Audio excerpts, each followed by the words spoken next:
Tommy's Matchbook is an exotic energy auto rifle available from the Season Pass. Owners can claim it at rank 1, and players on the free route can claim it at rank 35.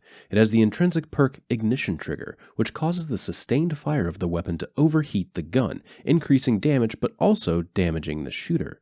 It also has Heatsink, which causes overheat damage to be reduced when firing the weapon from the hip.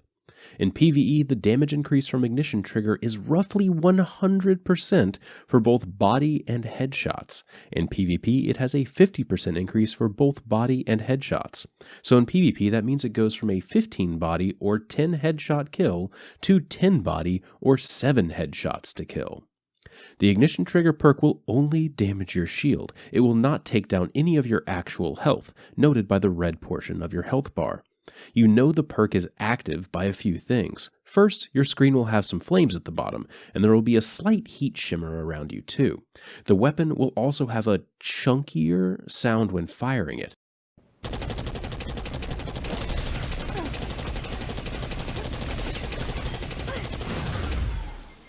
If that wasn't enough, there's a debuff in the bottom left of your screen that says you are overheated.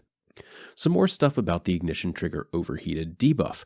You can fire the weapon for roughly 4.5 seconds before your shield is depleted when aiming down sights.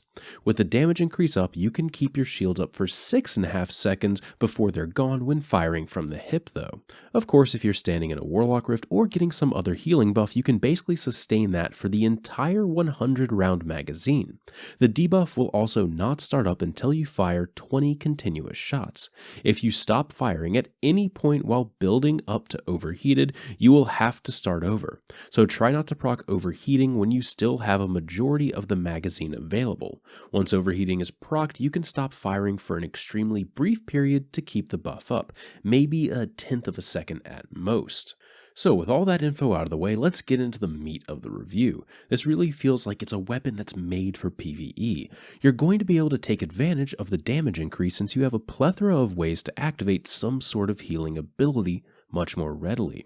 I kept getting myself into a loop of shooting enemies until I was out of ammo and then punching something to get my health back on my hunter. Other classes have numerous ways to get their health back, so think about how you want to do that when using this weapon. It would be foolish to just use this and not have something to heal yourself quickly, since the 100% damage buff is more than worth building around. There's some arguments to be made, however, about where this is actually going to be useful. If you're doing content where combatants are tankier, then this sounds like it would be a surefire way to kill them quickly. However, if you're doing content where stuff is tankier, then chances are you're going to be taking more damage as well. If you're taking more damage, your health is a resource that is much more difficult to play around with. So let's not fool ourselves. While a 100% damage increase in PvE is insanely powerful, this weapon still won't be putting out similar damage to a special or heavy weapon. If you are looking for a damage increase that you can kind of use at will and not have to worry about your health, Symmetry from last season or Teraba will be much better options for you in my opinion. So, where should you use this in PvE? Well, it shreds through almost all of the normal content in the game, provided you are over-leveled for the activity. If you're at or under-leveled, then that's just something you're going to have to start weighing yourself. Are you a good enough player to use the damage increase and maintain your health as a resource? Then yeah, you can probably use this in more areas than it really deserves to get used in. I doubt you will be able to crush some high-level Nightfall ordeals with it, but hey, I've been surprised before. There might be some weird build that I haven't seen yet that involves you getting to low health to trigger some other perk and talents to benefit your team more. Devour and Pulsewave Warlocks are probably looking at this and thinking, yeah, this has almost zero downside, I should use this. In my opinion, you should really just use this for the fun factor of having a 100 round magazine and a damage perk that really makes you try and see just how many enemies you can take out before you have to reload or your health goes to zero. I want to quickly get into some more general stuff on how the weapon performs before we get into PvP. The reload is a little bit slow, so I encourage you to use the reloader glove mods to help alleviate that. The artifact this season has both enhanced auto rifle loader and enhanced scatter targeting. Both of these will greatly increase the overall power of this weapon. Also, finally, the heatsink perk really isn't that useful in my opinion. Getting that 100% damage boost is just so good, and you might as well be going for headshots by aiming down sights. Firing from the hip, while a great gangster type fantasy, is not that optimal for general play in this video game. So, try aiming down sights so you can do even more damage, because I know that's what you want to do. Now in PvP, I can't really recommend you use this. There's basically a hidden intrinsic perk on this that reads, all bows and snipers and things of high impact will one-shot you, because you're always at low health. The dance you have to do to get this weapon's perk to work is pretty crazy, and in my opinion, not really worth it.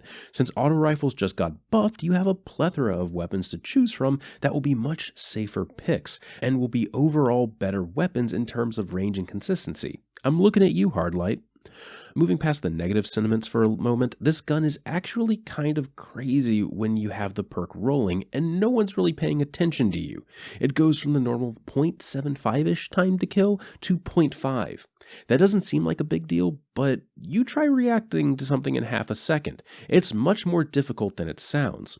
So if you really want to make this work, you're going to have to try and get it in some pretty advantageous situations to get the most out of the perk without any of the negative side effects. Myself, I'm horrible with auto rifles and mouse and keyboard, so I won't be using this gun.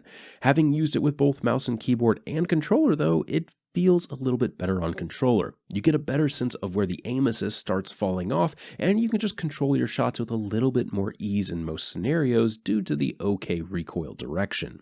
Now, how about that catalyst? As of writing this review, I have not completed it yet. I still have a little ways to go on the quest, but using some quick Googling, I found that it will allow your health to recover much faster when ignition trigger is active. So basically, when you are ramping up to overheated, you will have more recovery. How good that actually is, I don't know. Check the comments section and I will pin an update once I get the catalyst done on my account. Alright, I think that about does it. I hope you enjoyed this video. If you did, a positive rating would be appreciated. Thank you for watching, and I'll see you next time.